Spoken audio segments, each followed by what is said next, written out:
All right, the band of seditious Democrats spent the weekend doing cleanup on aisle treason after calling for an insurrection by this nation's active duty military service members, after being rightfully called out by anyone who loves this country and our Constitution for what can only be called, referred to as an act of civil war. The seditionists took to the weekend shows to very poorly defend the video heard around the world. First up, Elisa Slotkin.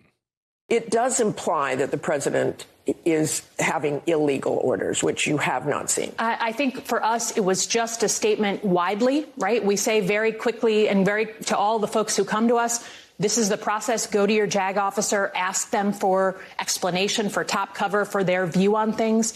We do that on a case-by-case basis, but we wanted to speak directly to the volumes of people who had come to us on this. And it is very clear that no one should follow an illegal order. But it's very murky when you look at what is an illegal order. And if you go into morally, ethically, that's a pretty tough thing to look at and say, how do I navigate this? Look, if you're going back to Nuremberg, right, they told me to do it, that's why I murdered people, is not an excuse. If you look at popular culture, there's you watch, A Few Good Men, we have plenty of examples since World War II in Vietnam. I hate to break the news to you. You're an elected official, and what Trump did was constitutionally protected. So much so that activist judges tried to stop him, and then the Supreme Court, yes, the Supreme Court of the United States, the highest law court in the land, said he was constitutionally within his right to do exactly what he's doing. So you calling for the military to say no to direct orders, you're asking those folks to commit treason against the United States. You should be thrown out of Congress, and your military pension should be pulled. Fellow seditionist Jason Crow tried a little bit of a different tack. I guess no reward for false equivalency here, just outright dishonesty in the classic Democrat playbook tactic of, by the way, folks, what you heard, you didn't actually hear, according to Democrats. Listen. We wanted to start a conversation, and we did, about the dangerous rhetoric this president is using and the threats that he's made to use our military in an unlawful way. Specifically what? Well, send troops into Chicago, send troops into polling stations, kill terrorists' families, arrest and execute members of Congress. Same goes to you, my man. You should get your military pensions pulled forever, and you should be tossed right out of Congress. AOC, the congresswoman who cried on the House floor after the vote to help fund Israel's Iron Dome went through, and who also lied about being a victim on January 6th when she was not even actually in the Capitol building that day. She was across the street. She said she feared for her life or that she was going to get raped. I'm sorry, darling, you can't be raped from across the street. At least not anyone I know could do it. But listen. I didn't think that I was just going to be killed. I thought other things were going to happen to me as well. So what sounds like what you're telling me right now is that you didn't only think that you were going to die, you thought you were going to be raped. Yeah, I thought I was. Lying about something that really does have me worried about the Congresswoman's mental and emotional state. She's really might be losing it. But hey, AOC, go on about the president of the United States in defense of those seditionists, though, right? To be honest, the president's remarks I think, indicate a level of instability. It's not just shocking, it's not just offensive, it's bizarre, it is erratic, it's volatile, and I think it indicates a mental state that we should all be questioning right now, whether that's emotional, mental, what have you. Volatile? There is a mental state issue here, and maybe not be the president. Might be you. Speaking of a questionable mental state, of course, AOC's colleagues, that bright and shining light of Democrats has one very important quality in common with most members of her party: delusions of grandeur.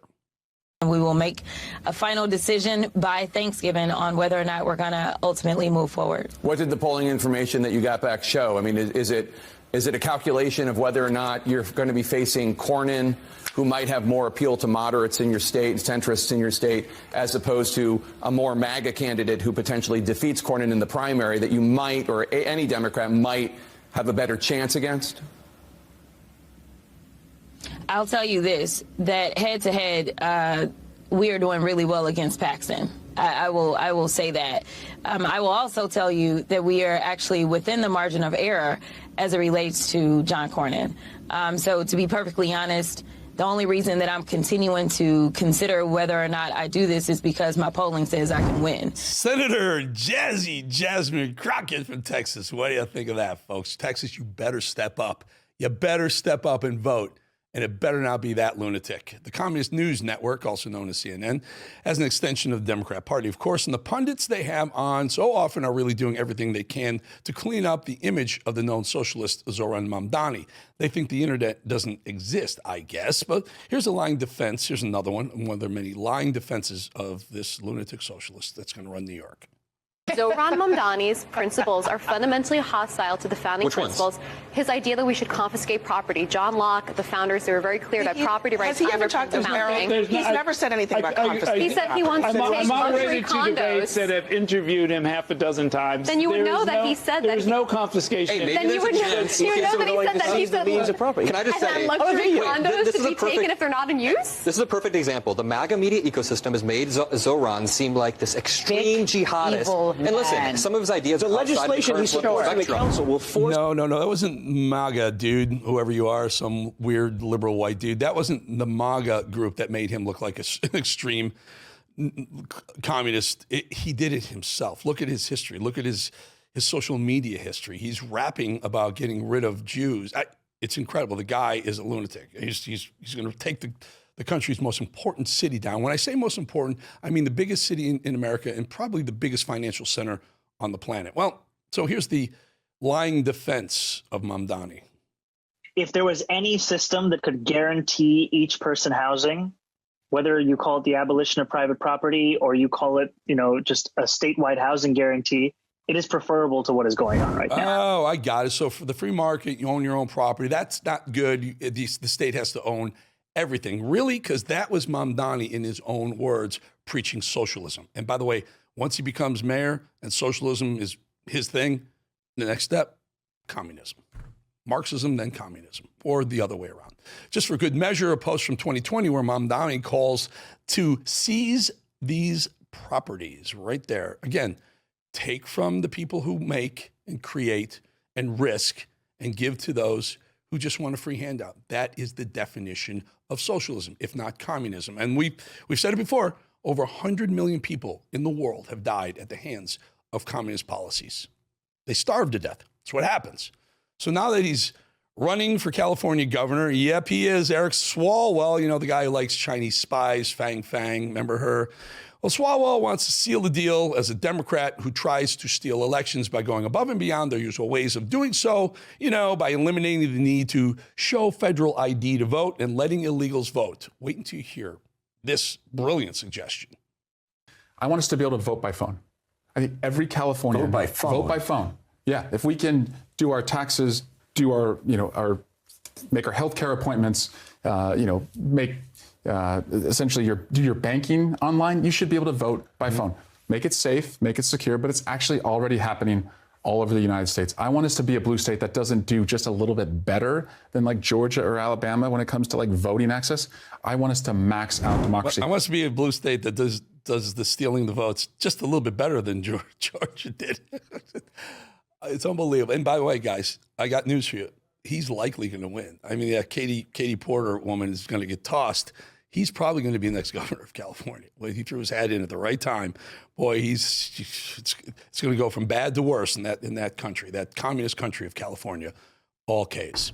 All right, the new episode of The Edge dropped a couple of days ago and it's already blowing up. I tackled a topic most men never talk about, but millions quietly think about every single day. It's about competition, it's about pressure, and what guys are really doing to stay in shape to, I guess, conquer today's world. It's not easy.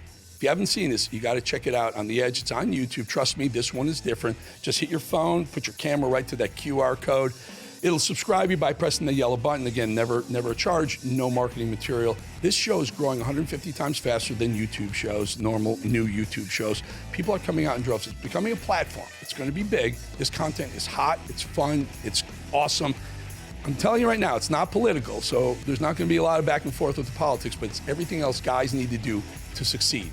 YouTube.com/Eric Bolling, The Edge. YouTube.com/@Eric Bolling, The Edge. Either way, Eric Bolling, The Edge on YouTube. Go there, let them know we're loud and proud, and we're going to win. Guys are back, folks, and we'll be back in 2.5 minutes.